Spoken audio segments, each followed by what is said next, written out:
What's up, everybody? You're listening to the Hustle and Flowchart podcast with your boys, Matt Wolf and Joe Fear. Check it. Hello, Joe. Hi there. How are you? I'm doing good. How are you? Freaking amazing. We just talked to a very generous man. Very generous man who loves to over-deliver. That's not a hypey title because he lives up to it, I don't know, thousands and thousands of fold, I would say, in many, many ways. And you can tell from just this conversation alone. Yeah. Brian Kurtz. Come on. Does he need an introduction? Yes, he does. Okay. Because we introduce everybody. That's right. That's what this is. That'd just be kind of weird if we just jumped straight into it and went, hey, Brian, and nobody had any context to who we were talking to. We're like, and Brian Kurtz, go. So Brian, he's the founder of Titan Marketing. He worked for Boardroom. Mm-hmm. We actually dove pretty deep into like some of the things that they did. I think one of my favorite moments of this podcast when he started talking about like all the different things that they did at Boardroom to turn Boardroom into a $150+ million company. Mm-hmm. And some of the tactics they used were like pretty brilliant. And I'm sitting here going, man, they did these tactics like 10 years ago, and I'm just now hearing about these. What the heck? Yeah. And we're not gonna. We'll just let you divulge in the interview when we get there, because Brian is just, he'll go deep and. You know, his book, Overdeliver, so that's why we're saying Overdeliver so much, if you didn't know. He has a new book that just came out, and it is definitely a must-have, and you'll hear it in the episode. But if you go to overdeliverbook.com, the craziest part is when you get the book, you get like literally, I don't know, hundreds of hours of content, maybe more, and then all these swipe files, all from the best of the best of the best out there. Yeah. All the names you know, Jay Abraham, Dan Kennedy, there's Dan Sullivan, Perry Marshall. There's just so many names and people who contributed with Brian over the years, vice versa, and Brian's basically bringing it all out here. Yeah, I mean, one of the amazing things about Brian is Brian has had the opportunity to work with some of the greatest marketers that have ever lived, and a lot of them were his mentors, and we talk about that, and we talk about what he's learned from some of these guys, and some of the sort of things that you can apply in your business that he's learned from a lot of these guys, and we go pretty deep down the rabbit hole with him. So it's a fun interview, but I'm not gonna keep on pumping it up. I think we should just jump over to it. Yeah. So we'll do that, and of course we're always taking notes for you at hustleandflowchart.com/comp COMP. So you'll get the free notes for this episode if you're quick, and you'll want them because. I mean, why not? It's Brian Kurtz, and he's just going crazy in a good way. So go get that, hustleandflowchart.com/comp. And we also got our best SEO tool, our favorite, Ahrefs. It's actually the only SEO tool we really use. That is true. We've canceled all others. Yeah, and that's true. And it's spelled Ahrefs. It's called Ahrefs, and it is an amazing SEO tool that we use pretty much on the daily. I think at least one of us is in there every day, or at least someone on our team. Yeah. I mean, we're all in it, tapped in there somewhere, and even we have a guy, Carl, who we partnered up with on a different business, and he loves it, and he's like an SEO freaking genius master, and dudes, that's his tool. He also offered to make some videos on how he uses Ahrefs for our members, so that'll be cool to see when those come around. That might be live, might be not by the time this episode goes live. I don't know. But we love Ahrefs. There's so many ways we use it. If you listen back to some of our last handful of episodes, we actually break down some of the tactics that we use in some of our intros of each episode of how we're actually using Ahrefs in our business. But you can do a full website audit. You can look at your competitors' websites and see what their backlink profile looks like. You can look at what low-hanging fruit keywords that you're already ranking for that would be pretty easy to get to the top of Google. I mean, there's just so many ways that you can use Ahrefs, and we're using all of them, so you should too. Yes, you should. It's like cheat codes for business. Cheat code. Oh yeah, that was your last analogy. You called it Game Genie. Game Genie, man. Yeah. It's from Nintendo days. And Ahrefs, they've got a 7-day, $7 trial. So for $1 a day, you can go in there and get a feel for it. And I guarantee you're gonna love it. But get in there for 7 days for $7. You really got nothing to lose other than $7, and go hrefs.com. You can go get it there, and you can also check out their blog. Has a bunch of tutorials and YouTube channels. So they basically give a bunch of stuff away for free. They have like even little like training. They had courses at one time. I don't know if that's still there, but either way, they give a lot of that stuff away. So just check it out if you're fishing for ideas on how to use this thing. They got your back. Yeah. So not only is it an amazing tool to do your own SEO, they're going to actually teach you how to do SEO as well. So sweet, amazing resource, amazing tool. That's hrefs.com. Let's go talk to Brian Kurtz. Hey, Brian, welcome to the show. Oh, I'm happy to be here, guys. Looking forward to this one because I think you guys are maybe the most prepared I've ever seen for one of my podcasts. You flashed like 2 pages of questions, and I'm like, uh-oh. Oh, you didn't see the other pages that we have written down. Oh, no. No, the funny thing is we typically we write up like all sorts of questions and topics and things to go into, and typically we get to like 2 or 3 of them. That's how kind of deep we go. Yeah, that's kind of how it goes with me. I just, once I start talking, I have a hard time stopping, so you can cut me off anytime. Oh man, that's what we live for, is just great conversation. The whole interview thing, that gets boring for us. Yeah, I love podcasts. It's a great, I don't do one myself, but I've been on so many, and it's like, speaking of, one of the things in my book about list building, it's actually one of the, it's a slow build through podcasts, but it's a great build because people have to listen to you, and either they get sick of you or they like you. And if they like you, that's true. That's the kind of person you want on your list. So, And it speaks to a lot of what you write about in Overdeliver and just all of your work in general. It's that bond. It's the, like you talk about customer service, for instance, about being like such a good brand build, relationship builder. And podcasting, that's what we're noticing, is the engagement rates like just through the roof, and it's such an intimate type of media. This is not anecdotal. This is like real, and I find it very, very interesting that I've gone on a lot of podcasts, to promote my book, and I gave away. We'll talk about the bonuses that I have, but the people that opt in are so, they're really interested in either the book or something I said. And so that's really gratifying. And then, I've been watching my list grow, steadily, but not huge numbers. And as it's grown, my open rates have gone up. And, that's counterintuitive when you're doing like a big list build, or you're adding names from Facebook, or you're, building your list in other ways that are not as not as pinpointed to a podcast and content. And it's interesting because it's like, quality over quantity, and that's the way I like it. And it's been a really, really great list builder. But you got to do a lot of them, because any one podcast, one podcast will get you 6 people, and one will get you 12, and one will get you 20. Sure. But then again, I'm not really selling a lot. I'm giving mostly content. So it's a really, really gratifying way to build my list. And I really appreciate you guys having me. And we find that listeners of podcasts are the absolute best customers, the best leads, the best everything along the business spectrum, because it's such an intimate medium. We have people that will tune in and listen to us for an hour at a time, twice a week. I mean, you can't get better prospects in your business than that. And people are on the move, and it's very convenient. So really, now that we said podcasts are good, let's do it. Yeah, exactly.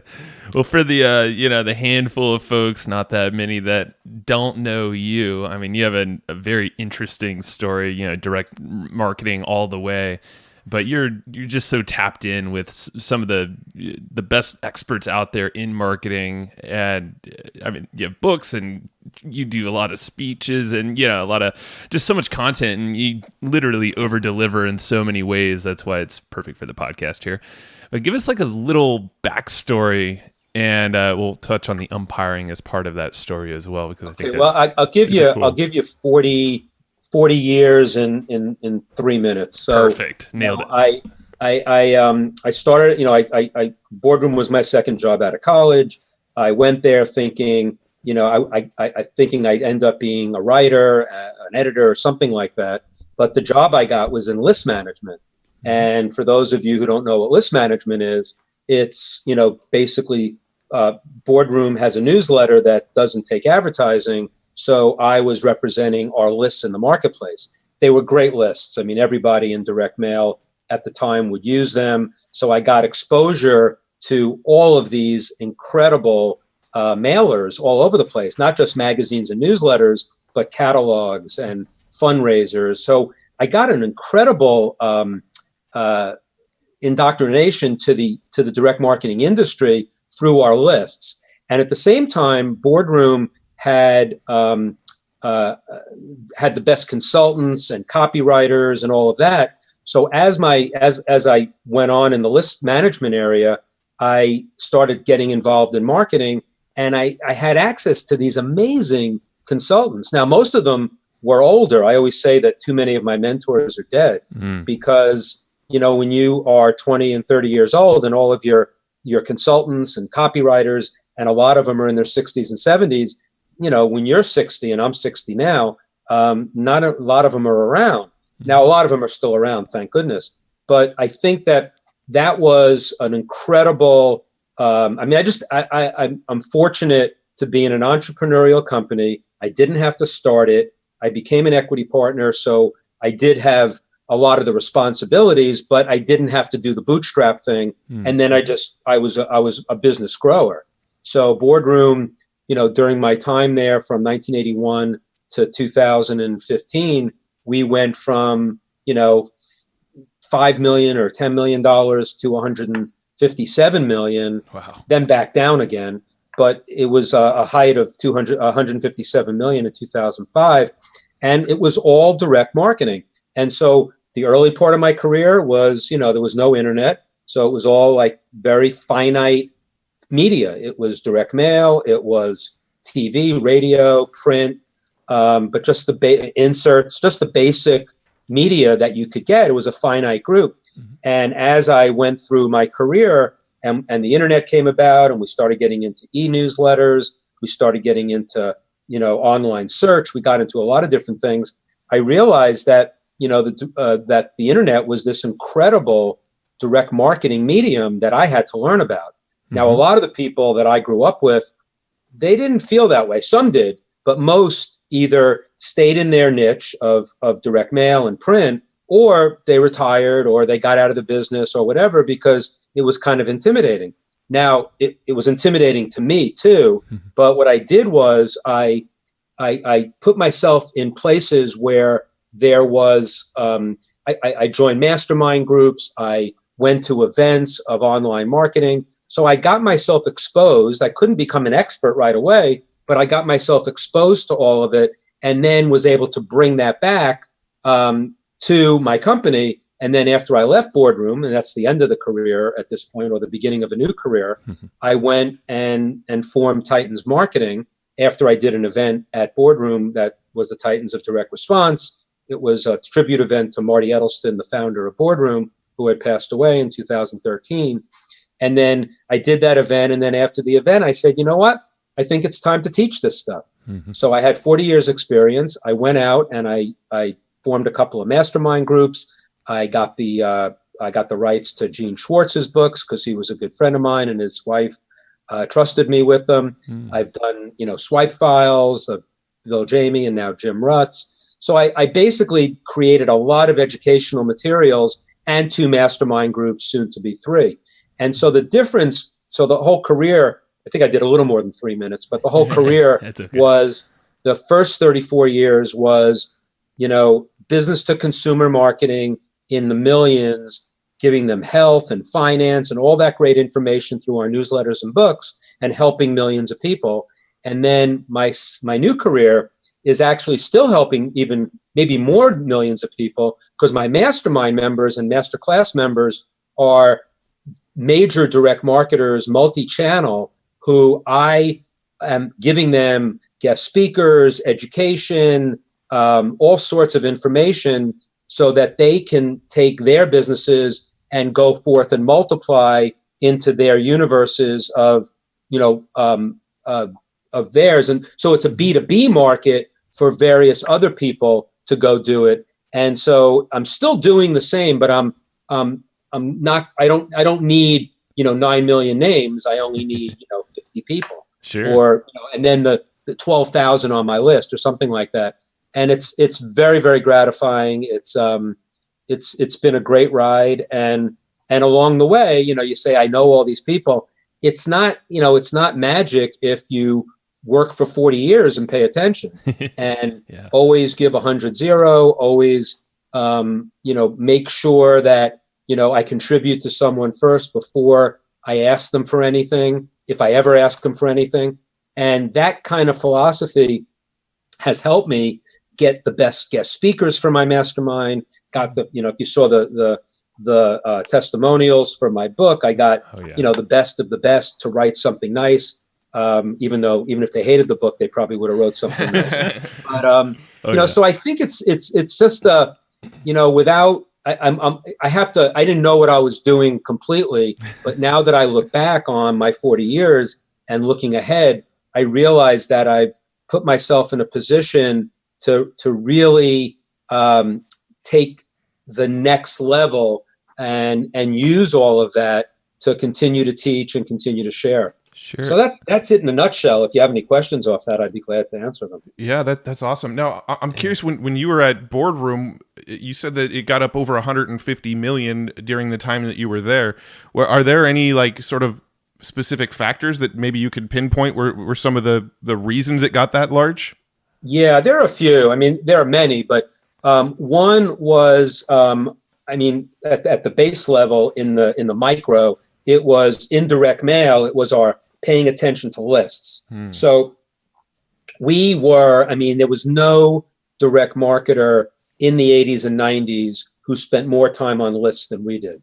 And so I was the list manager at the beginning. So I was making exchange agreements with other mailers so I could mail more names. And the idea was to mail more names to get our database bigger, and then everything grew from there.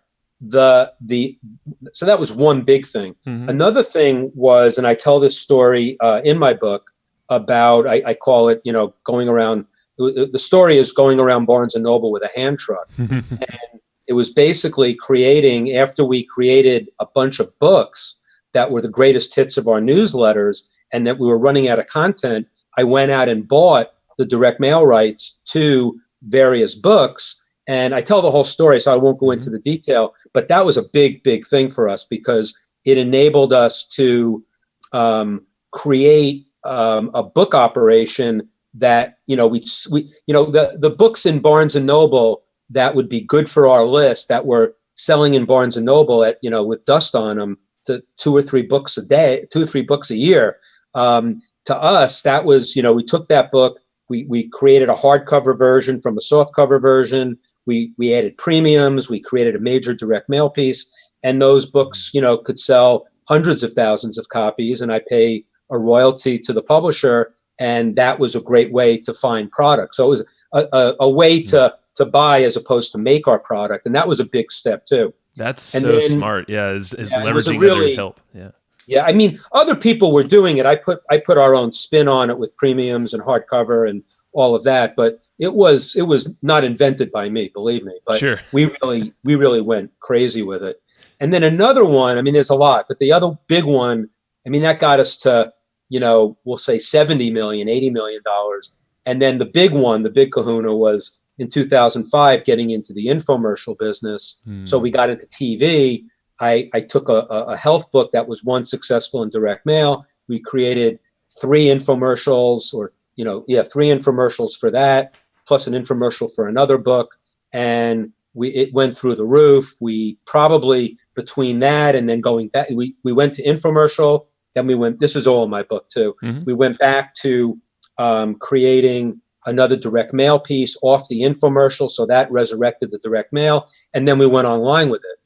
With search and that whole franchise was between 200 and 300 million alone over 3 years. So that added another, close to 100 million a year. And that got us to 157 million in 2005. So there was a lot of, but there were a lot of other things that, that are in my book about, we created a bogey, which was something where Dick Benson, who was one of my consultants in direct mail, and he wrote, in fact, his book is one of the bonuses on my overdeliverbook.com site.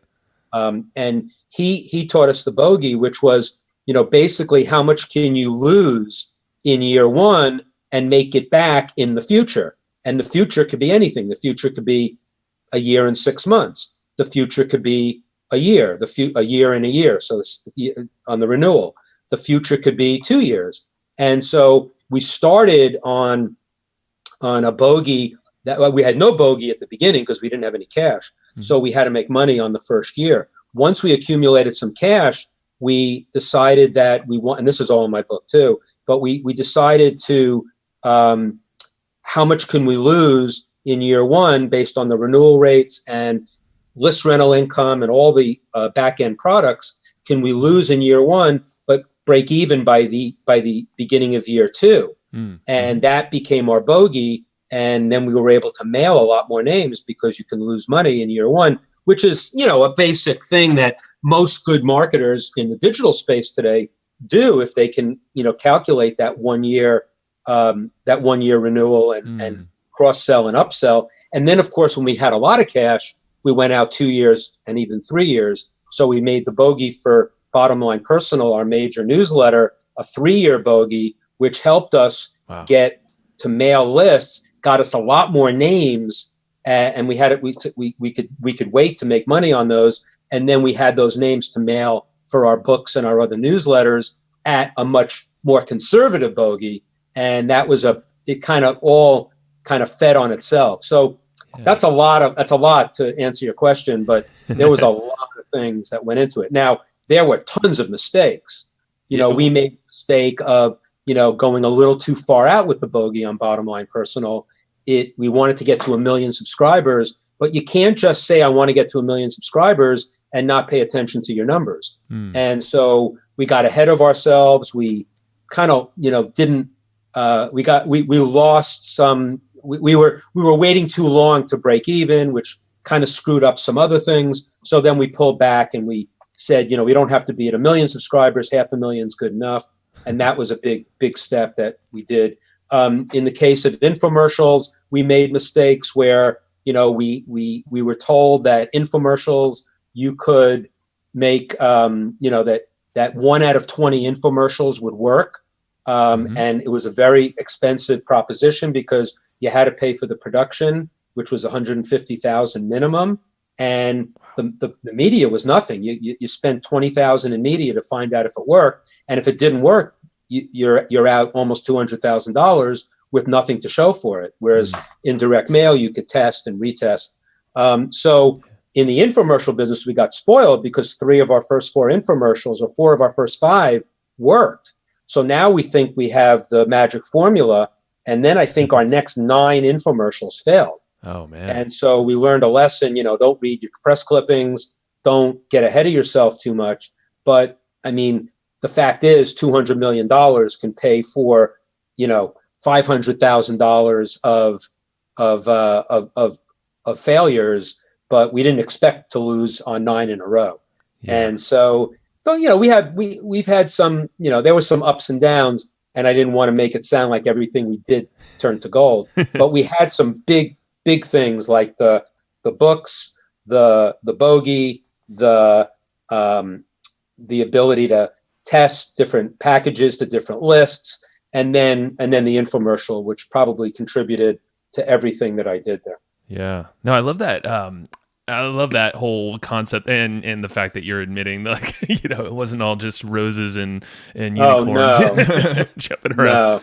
And in fact, one of the things I regret is that we were so good at direct mail, and when the internet became popular, we were slow initially to get on the internet, and that's when I started joining mastermind groups and finding out. So then when I left Boardroom, even though my mastermind groups are multi-channel direct marketing, it's not offline, it's not online, it's both, and that is the key. I think that and over all of that, online, offline, online, you go back and forth, you toggle between the two, you go to audiences that want to be reached in different mediums. And so I do all of that, but I think that going to the fundamentals of direct response marketing, and I think chapter 2 of my book is the importance of original source. And it's not for nostalgia, but it's that the original source. And then chapter 3 is how paying postage made me a better marketer, which basically talks about the disciplines of direct mail and how that applies to digital today.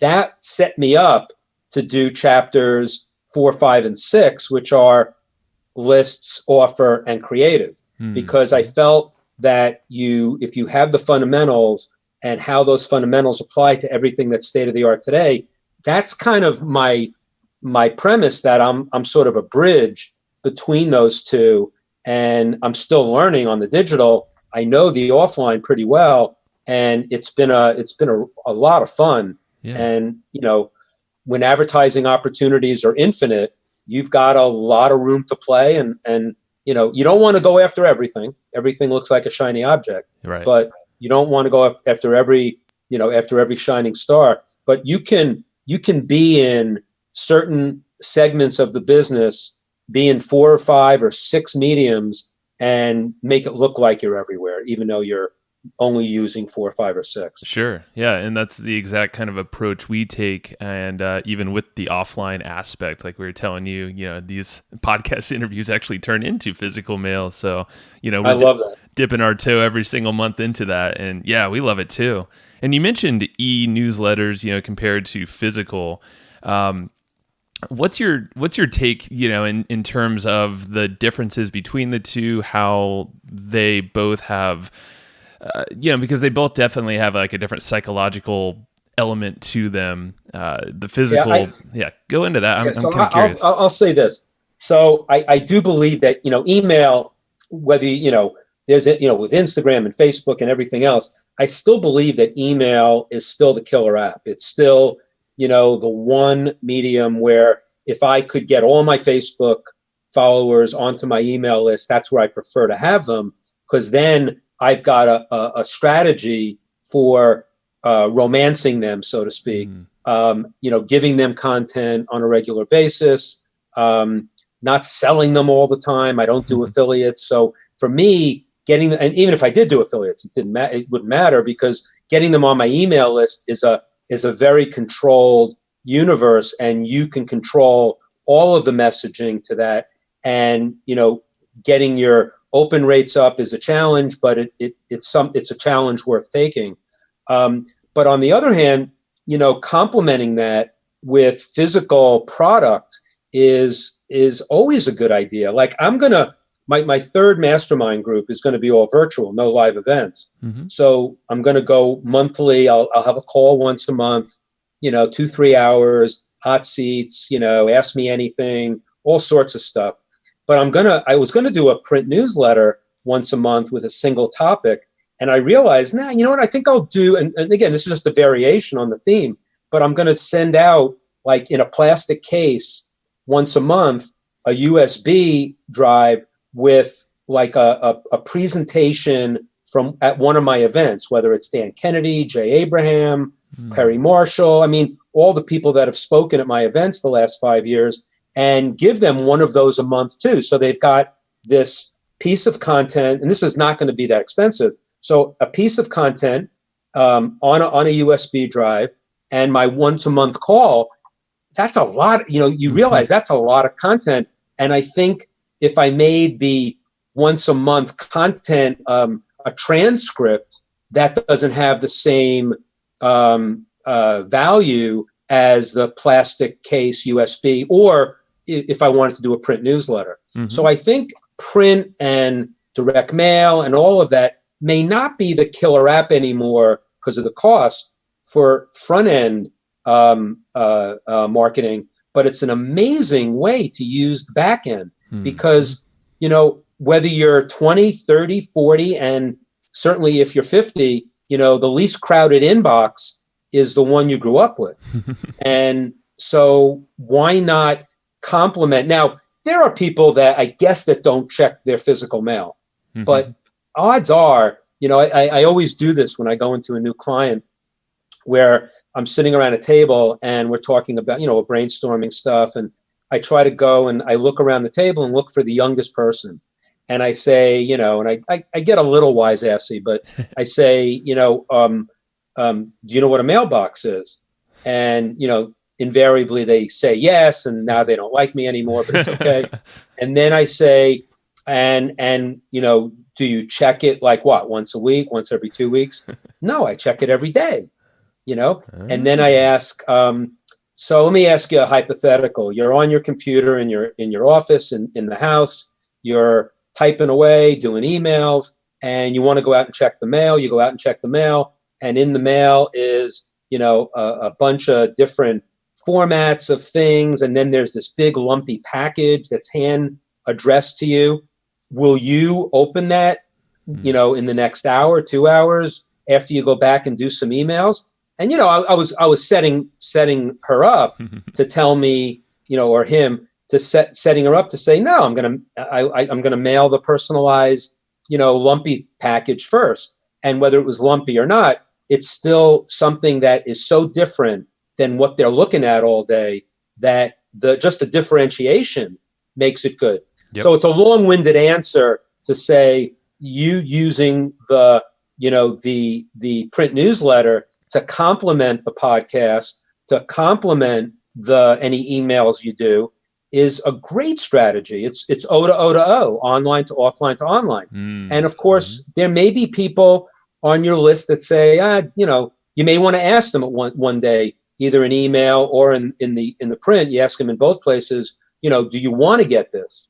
And so if they say no, then, you can save some postage. But I don't think, anybody who's a fan of yours, who's listening to your podcasts, who's following your email will not want the newsletter, the print newsletter. And then taking it one step further, guys like Doberman Dan and Ben Settle, they have, a paid newsletter model. Yeah. So they do emails and they do all sorts of stuff, but their basic subscription offer is $97 a month for an amazing newsletter that's all content, and then they supplement it with emails in between. Yeah. And if they didn't have the print newsletter, I don't think they can get $97 a month for what they're doing otherwise. Yeah. We've interviewed both those guys. There's actually Doberman Dan who inspired us to restart our newsletter. We did a newsletter for a couple of years, a few years ago. Took a break for a couple of years, had Doberman Dan on, talked to him, got inspired, and went, okay, let's fire up this newsletter again. It's true. Yeah, he's I love those guys because those two in particular, but there's a lot of other people out there that I gravitate to as that would be considered online marketers. But, why do you want to be called an online marketer? I mean, that's like, you don't want to define yourself by a channel. Yeah. You're a direct marketer who uses mostly online. Okay, that's fine. Yeah, that's fine. Leave yourself open to use other media offline that will really, help you a lot. And I just think that, you talk to even some of the most prolific online marketers, and even if they don't do anything online really, like Jeff Walker and Frank Kern, I know them, and they both wrote testimonials to my book. Yep. And if you talk to them, they'll tell you everything they do is direct marketing. They don't have, maybe the patience for offline, and they're doing so well online but they're doing a lot of different things online. They're not just doing email, they're doing webinars, they're doing, courses, they're doing all sorts of stuff. And, then you have the guys who are online marketers who, like Dean Graziosi, who will send you a whole box, a welcome box with his offer. Or, there's a lot of people that do that. Sure. And that's a wonderful thing to do when you're onboarding, and especially if it's high ticket. I mean, you have a lot of money to play with, and you want to make sure that you get the best customers wedded to you at the highest level. And I don't know of a better way to do that than with a shock and awe package or a lumpy mail package or a free book in a FedEx envelope. I mean, direct mail is all shapes and sizes. It could be, 2 million name mailing, or it can be a mailing to your 50 best customers with your book and a note and an offer for something. So there is just a tremendous amount of opportunity in offline and online together. And that's, if you want to be 90% online, I have no problem with that. Yeah. But you want to think about some of these media that could really help, kind of secure the relationship, especially when you're ascending people, in an ascension program. Yeah. And I love that. And Matt and I are very fortunate to start our marketing around the Dan Kennedys of the world and that kind of thinking. And there were monthly groups that we always attended here in San Diego. It was one of their chapters here, their local chapters, and that was we got first introduced to lumpy mail and the shock and awe boxes and all that. And I know a lot of folks nowadays are just, and a lot of folks listening are just purely grew up with the digital, marketing, product launch, everything online. So I love the fact that we're talking about bridging that gap, the OOO concept.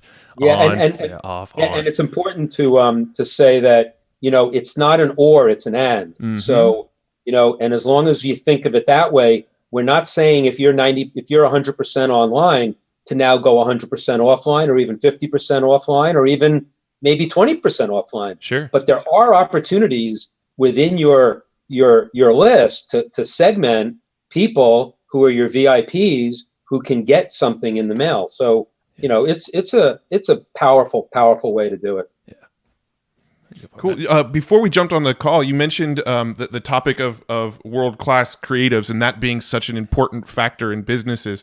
I'm curious if we can maybe switch into that gear and talk about that for a minute. Yeah, let me. I'll set it up by saying in my book, in the chapter on lists, I talk about the 40-40-20 rule. Mm-hmm. That and again, it's not precise and it's not exact. But if you look, the 40-40-20 rule is not a bad rule, which says that the success of a direct marketing campaign is based on 40% list, 40% offer, and 20% creative. Now, that's not saying that the creative is half as important as the offer or the list. What it is saying is that you could have world-class creative from the best copywriter, and if it goes to the wrong list, or a not targeted list, or doesn't really have an offer to it, but it's just great copy, you're going to get no sales. But reverse it. And this is what a lot of digital marketers tend to do, or at least beginning digital marketers, is that they have a great list because they do an affiliate. They find a perfect list for their offer that's just a perfect fit. They come up with a great offer to go with that list, and the creative can be really mediocre, and you're going to make some sales. Mm-hmm. You're not going to be devoid of sales. Now, the trick is to, once you've got, your list dialed in, your offer dialed in, is to pay more attention to the creative, because I always say the creative is the least important element of your promotion until it's not. Mm-hmm. And when it's not is when you have the list and the offer dialed in. I think the creative is the most important, because that's the one that during my whole career, when I wanted to get a breakthrough, I knew the list that worked.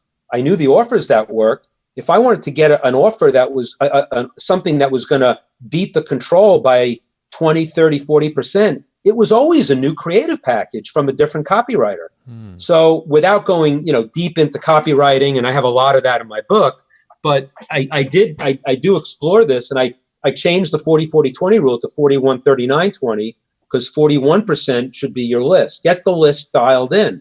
And that's why I think it's not a bad thing if you're starting your business to use affiliates.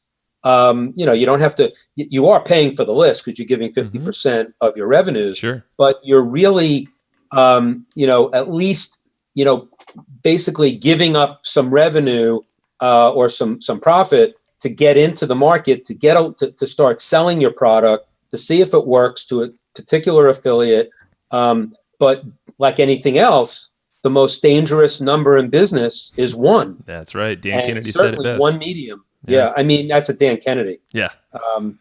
And so one medium, like one, just affiliate marketing, if you're 100% there and your affiliates dry up, or you piss one off and the word gets around and you don't have affiliates anymore, where are you? Just like if Facebook shuts you down or Google shuts you down.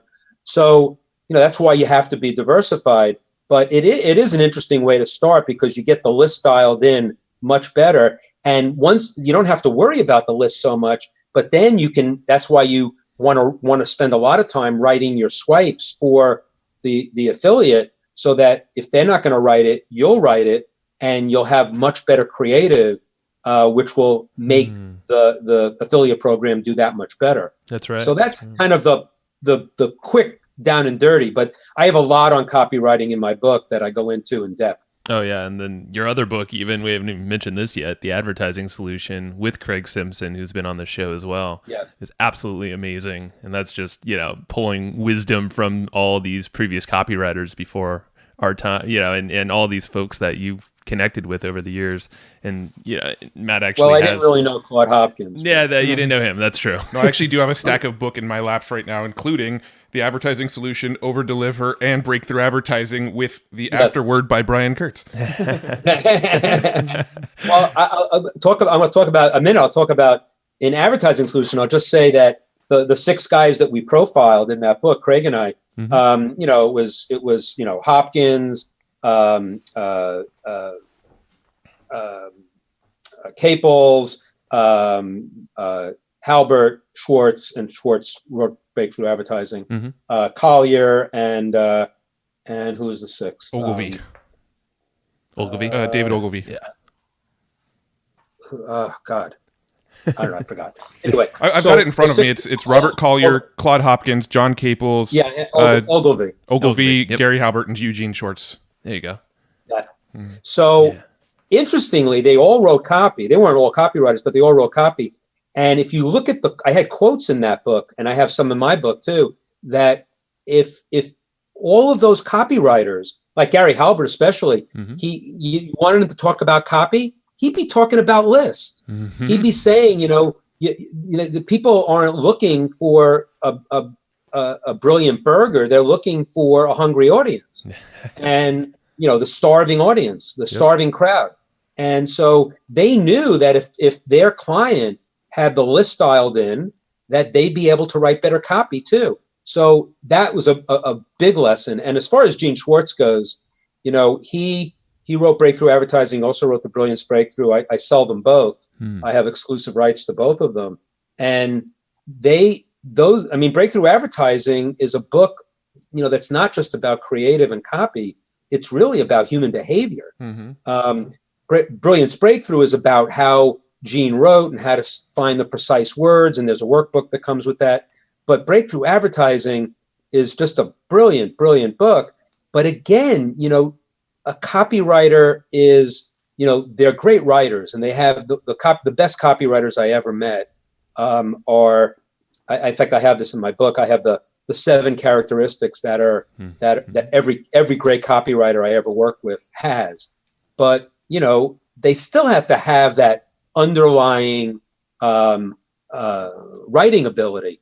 But they also need hunger. They also need curiosity. They also need passion. They also need to understand lists and offers, direct marketing principles. So copywriting is not a commodity by any means.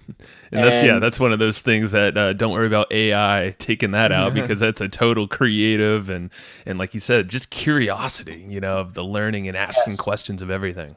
Yeah. I think some of the best copywriters I ever met, they were amazing interviewers. Like they knew, you gave them a book to write a package for, and they'd look at it and they'd say, I can write for this, but now what's not in the book that you think should have been in the book?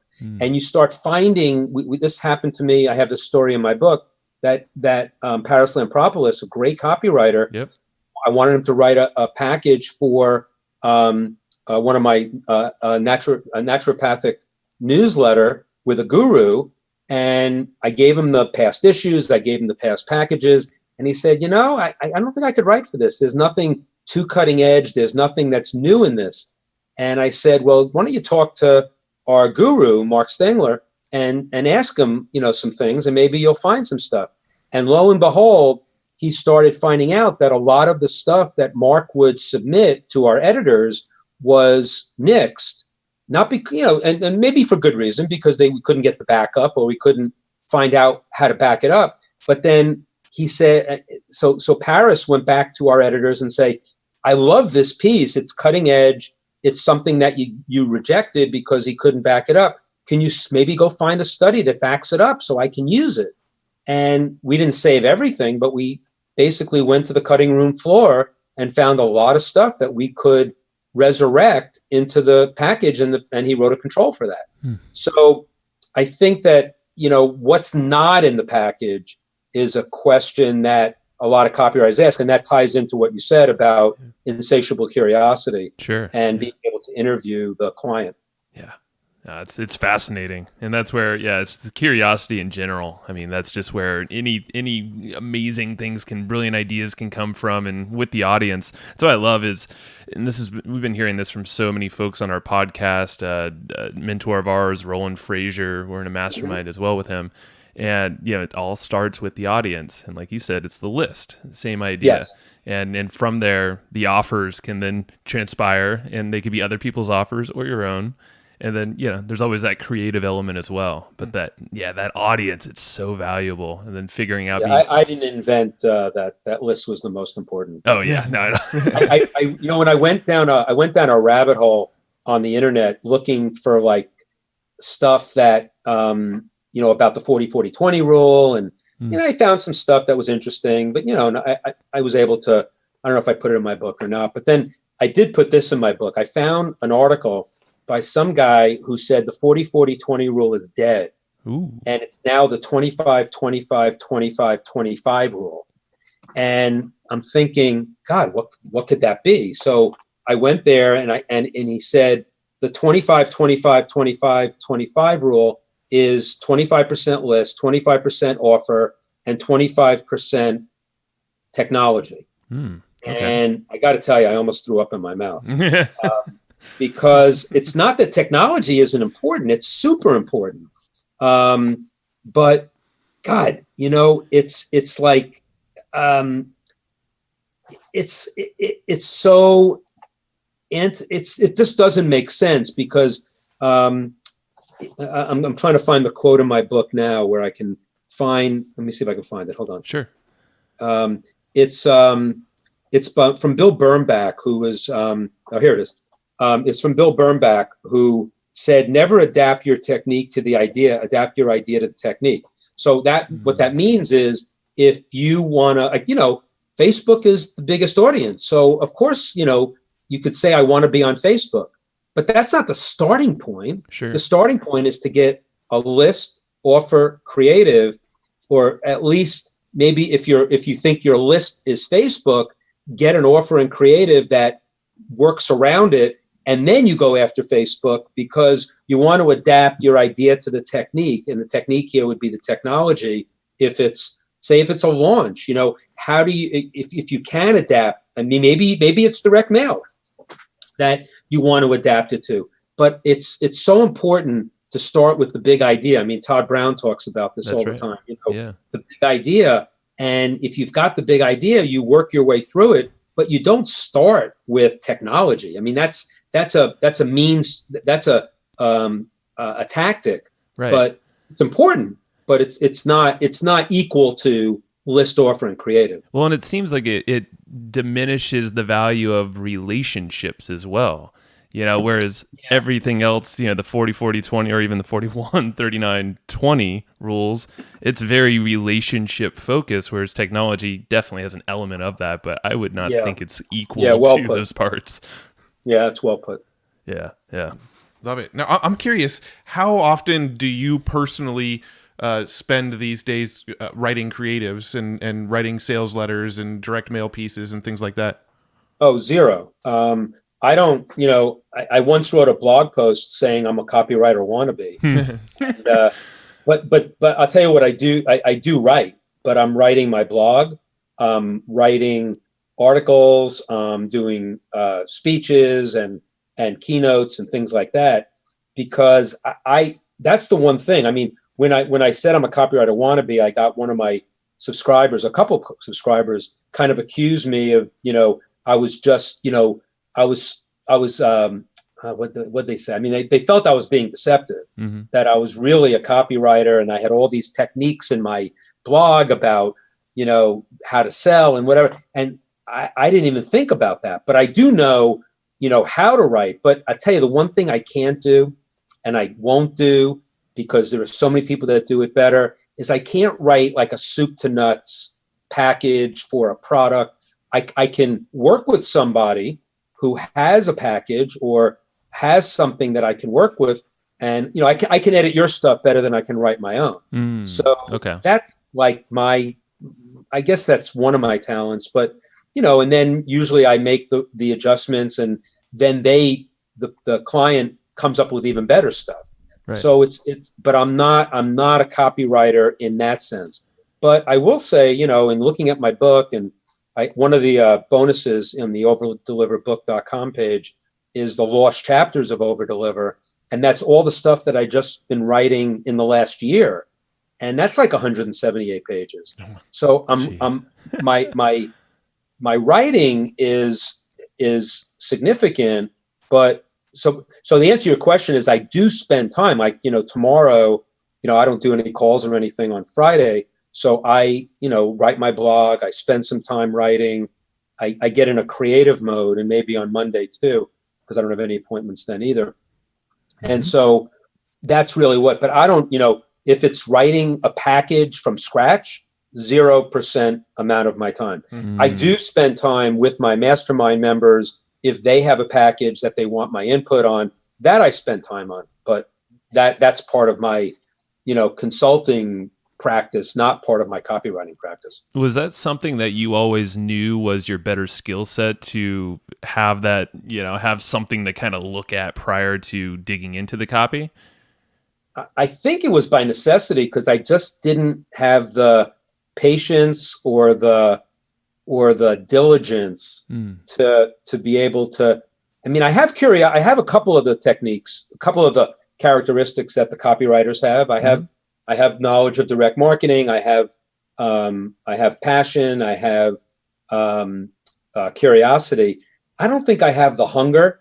I don't think I have the, and I don't have the ability to structure, headlines and fascinations, bullet points. I just, I think to be great at that, you have to spend an additional 10,000 hours. Now, some people will say you don't have to, but I didn't feel that was something that I wanted to spend time on. And I didn't even think that it was a skill of mine to, write headlines and lead paragraphs and subject lines and things like that. That I've developed over time from the writing that I have done. Sure. But I tell you, and every great copywriter will also tell you that, well, most of them will tell you that they don't really like writing that much. It's just so hard. They're good at it. Yeah, it's great to hear, because I know like Matt and I have struggled with the same thing. Is yes, we can write copy and it will sell, but it's not going to sell amazing. But we're better at critiquing and tweaking and things like that. Well, I just relate so much to the point that copy is really hard. I mean, I've been told I'm good at copy. I don't personally think I'm a great copywriter, but I've been told that I'm pretty decent at it. But it is such a struggle for me to write copy. Just the whole blank screen and starting from scratch, and I agonize over every bullet and headline, and it is a struggle for me. And so I really, really relate to that. Yeah, I think that it's the more you get into this, the more you realize it's not only is it not, copywriting is not a commodity, it is such a specialty. Yes. And you got to devote. And again, some people will say, if they were, I'll tell you an exception, or not an exception, but a way where you find really great copywriters. Like if you're in a niche that you're the expert in, you can really develop your chops a lot faster. So my friend Will Hamilton, who is in my Jeff Walker mastermind. He's fuzzyyellowballs.com. Mm-hmm. Yeah, he is writing in his passion and so, I don't think he could write a health offer necessarily. He could write a health offer for tennis players, but he knows his market. He is his avatar. Susan Garrett, who's another one, she is a world champion dog trainer in Jeff Walker's group. She, is as good a copywriter as anybody she could hire.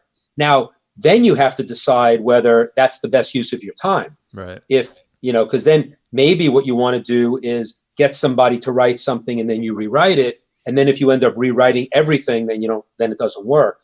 So sometimes, I remember Dean Graziosi once said to me that in his real estate business, that when he found someone who could write in his voice, that was a game changer. But that's not so easy to do. Oh, it's tough to find, man. Yeah, it is. We've been on the hunt for the last 12 years. That's if you were in that niche, in that passion niche. True. Yeah. And our approach lately has been either we start with the writing aspect because we love writing as well. It's just when you have to be so exact is where it kind of breaks down. But luckily we have support from some more junior types of copywriters who can take maybe it's a 75%, 80% way there type of piece and really shine it up. And it just helps a lot to have a separate pair of eyeballs on there too, looking at things. Yes. Now I want to be careful on time, but let's touch on the bonuses of the book, Overdeliver. And you mentioned it a handful of times, and we were talking prior to this. It feels like it's its own standalone course, or even better than it's like 5 courses in one, maybe even 20. I don't know. There's so much in there. So it's a I'll tell you, it was an amazing. I had 2 basic reasons to put together that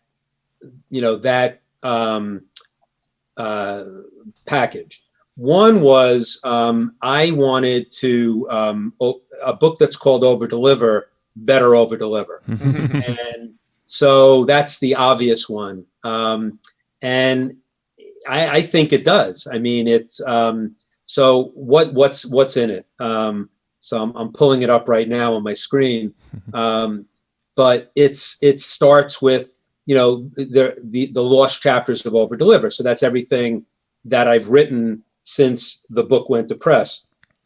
Then it's the Titans of Direct Response. I have 6 of the 12 keynote speeches from that event. With my roundtable with the copywriters, Joe Sugarman, Fred Katona, Ken McCarthy.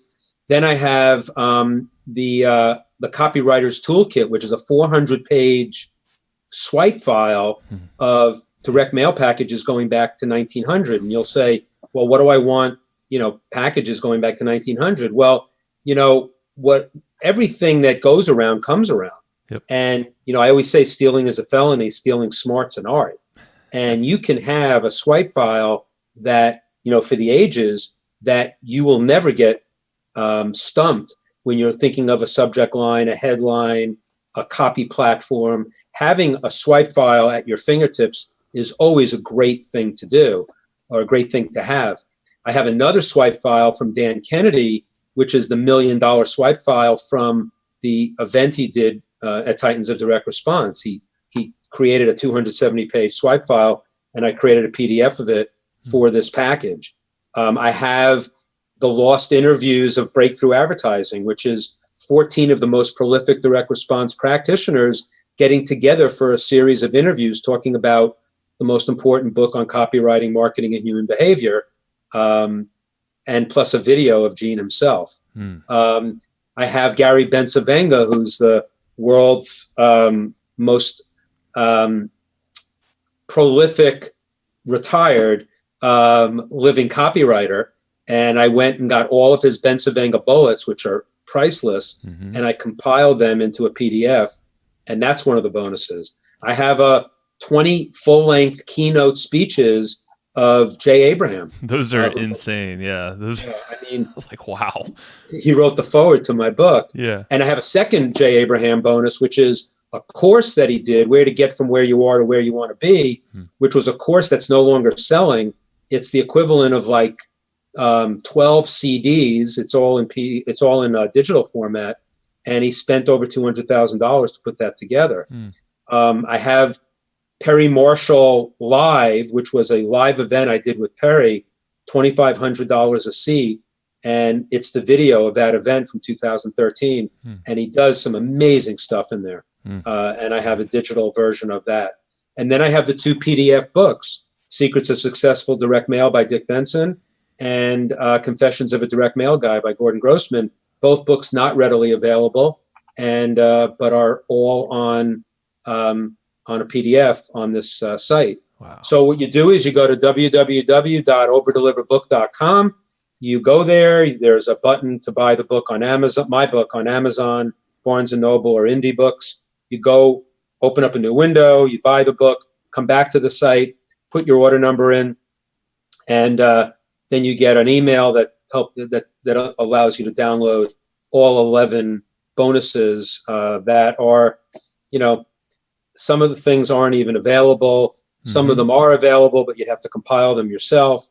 And I think that was, so I hopefully I over-deliver. That's the first I'm pretty thing. sure you checked that box about 100 times. So the second box I wanted to check was the idea of, I don't know if you've seen the movie Coco. It's a Pixar film. Yeah. That's right. Yeah, I've got so 2 it's kids. I've about- seen it many times. Yeah, if you have kids, you've seen it. And it's not just a kid's film. It's an amazing film. And it's about Dia de Muertos, which is the holiday in Mexico where it's a celebration of the dead. It's the Day of the Dead. And it's not a mournful day. It's much more of a celebration. And, one of the lessons in that movie is that you're not really dead when you die. You're dead when people stop remembering it. And so when I was 20 and 30 years old, as I said, I gravitated to the 60 and 70-year-olds. So a lot of those people are dead, and I'm honoring a few of them in this package. But I'm also honoring a lot of people who are still alive, who were my mentors and the shoulders that I'm on. And it was, I really believe that people will live on if you put stuff out there about them that stands the test of time. So this bonus package, is now out there in the ether, and it's not going away. So, and ironically, I'll share with you that on April 10th, I had a stroke, and I almost died. And it was very scary. I'm doing fine now. I'm recovering well, but it was, the fact that in fact, my book launched on April 9th. So I had to cancel a lot of things. I'm just getting back into it now as I'm talking to you. And I realized that, I was so happy that, I ended up surviving, and I felt really good. But I realized that if I had died, at least my book is out, and my overdeliverbook.com site is out, and I've got all of that stuff that is available forever. Right. Now I can promote it more because I'm still alive. Heck so yeah. That's wonderful. But it was very when I was talking about Coco before I had my stroke. I was talking about life is long before my stroke. I was talking about playing the long game before my stroke. And the stroke just accentuated how important that stuff is. So, so that's checkbox 2. Yeah. That hopefully I'm honoring my mentors, alive and dead, that helped me in my career and had stuff that they wanted to share.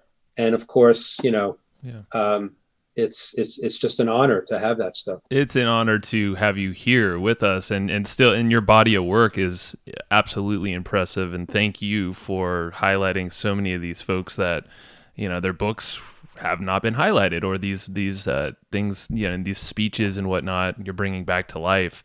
that folks maybe weren't aware of. And that's really this podcast that we do here is our honoring of folks like you and others. It's our body of work that we hope lives on and has legs, in the ether far beyond just a podcast. And that's it's really.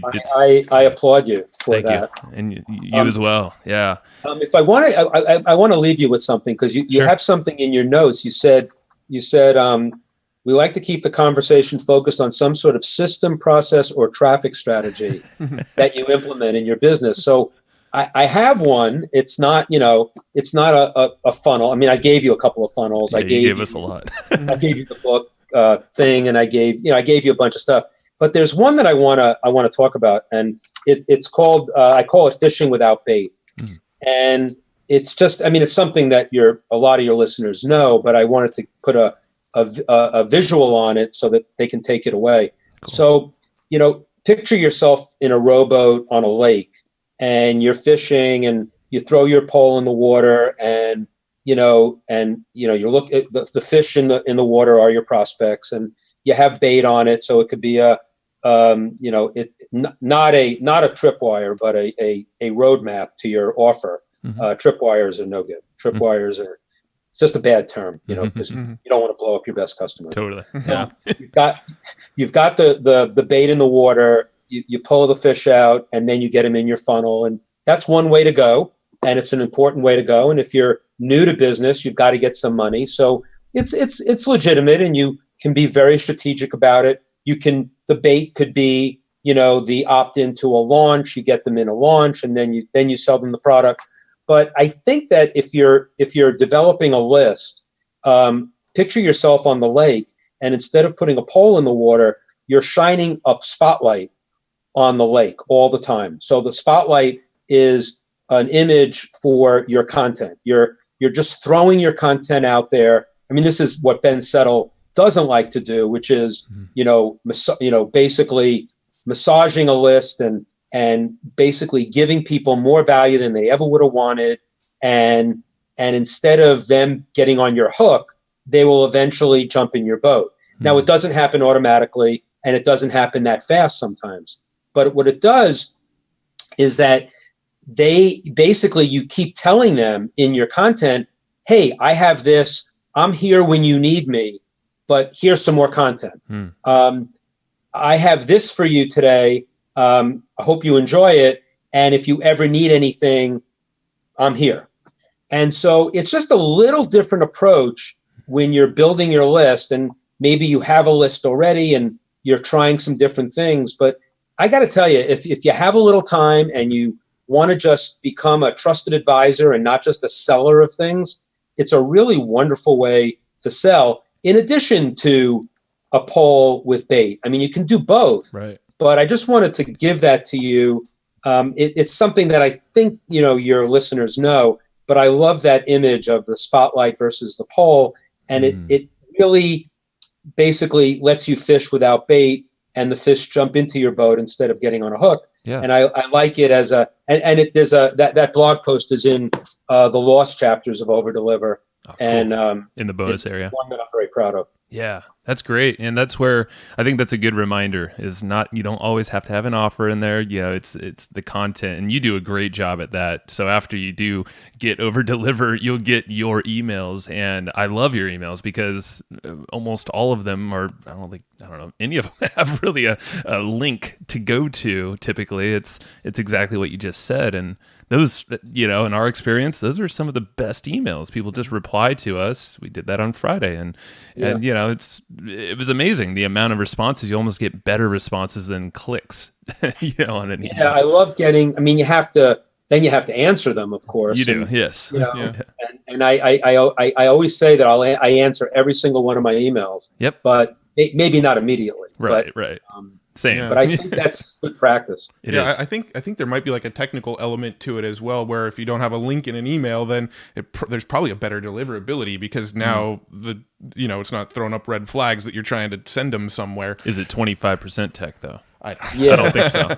I don't think so. I love the pond analogy too, because or the fishing analogy, because we actually use a pond analogy a lot lately about how when we build Facebook groups and when we have our print newsletter and we have our podcast and we have our email newsletter, all of those, we consider those our ponds. And so when we throw out emails about, hey, we offer these services, are you interested? That's us throwing our line out into the pond. So it's kind of a sort of similar analogy that we use as we build these various platforms that people can find us on. Yep. That's great. That's really great. I like that a lot. I think again, everything is an and, it's not an or. That's right. And that's a really, really, I like that distinction. I like that you do both. I think that, you've got to have, and different segments of your list can be one way or the other. So, if you're just, once they become a customer, you can be a little more free with them with more offers, but there's a lot of ways to go, and, it's your list. So, I think it's, it's really what you want to make of it and build with it. And, definitely. You can ruin it quickly too if you overdo it. I find a lot of gurus in the industry, they have so many emails going out. I never know which ones are content and which ones are not. I mean, somebody like Ben Settle, they all are both. So you really have to read them all, and that's the trick, and that's a really great way to do it. But I think you want to mix it up. But everybody has different. The expectations of the audience, you have to keep that in mind too.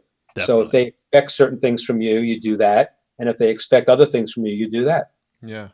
Awesome. I love it. Well, I'm going to go ahead and ask a few wrap-up questions here. This one actually might be a more difficult question than I was originally thinking, because you read so many books and there's so much reference material that you reference throughout your other books. But what's one or two books that you just think everybody should read? I've got 3, although, I probably have, 100. But, Breakthrough Advertising is one, only because it really, it's an advanced text for most people in copywriting. But if you read that book a few times, you will have such a sense of market, list, offer, and human behavior. So I'd say that one above many of the other marketing books, which are all really good. Mm-hmm. You can also, Advertising Solution is good because it summarizes the 6 gurus, but Breakthrough Advertising would be one. Number 2 would be The Alchemist by Paulo Coelho. Yes. Which is a fable, but it's an important fable in terms of just a wonderful, he talks about your personal legend, and finding your personal legend and what are you on the earth to do, and really, really powerful. And I read that at least once a year. And then the other one is kind of you'd be surprised, but it's Give and Take by Adam Grant. And he has so much in that book that coincides with my philosophy of giving 100 0, of, he talks about givers, takers, and matchers, and he makes sure to tell you that the most unsuccessful people in the world are givers, but then the most successful people are also givers. And it's how you give and how you make sure that that you're a champ and not a chump, in terms of that, give and take. So I love it. Those 3, I think, are the ones. Perfect. And we said it before, but overdeliverbook.com, definitely go there and get the bonuses. Get the book, of course, first, and the bonuses. Anywhere else, Brian, that you'd love people to go after this interview? Well, if they want to, they'll get on my list, so they'll probably eventually hear about Breakthrough Advertising and Brilliance Breakthrough and the Advertising Solution. But if they want a couple of those links, Breakthrough Advertising, they can go to www.breakthroughadvertisingbook.com. For Brilliance Breakthrough, they can go to www.thebrilliancebreakthrough.com. And for Advertising Solution, which also has a bonus package, It doesn't over-deliver, but it does over-deliver, but not as much as over-delivers. But it's really good. And it's thelegendsbook.com, www.thelegendsbook.com. Cool. We'll link everything up in the show notes so it's nice and easy for everybody. Brian, this has been a massive pleasure, and thank you very, very much. You definitely over-delivered on this episode. I was going to say, I hate to say it, but I felt like I just kept talking, and but I wanted to get a lot out. You're fine, man. That's the best stuff. I appreciate you, man. Well, take care of yourself. Bye-bye. Thanks. Thanks, everybody, for listening to this episode of the Hustle and Flowchart podcast. Before taking the time to listen, we want to give you something a little bit special. Every single episode that we do, we actually have somebody on our team take notes. We basically have a Cliff's Notes version of every episode where you can go and find all of the tips and tactics that they laid out, all of the resources that they laid out, all the good stuff from this episode. We actually have a nice simple notes version that you can find on our website. So go to evergreenprofits.com, find this episode that you just listened to, and give us your email address and we'll send you the notes. Thanks for listening. Go get it. Wiki.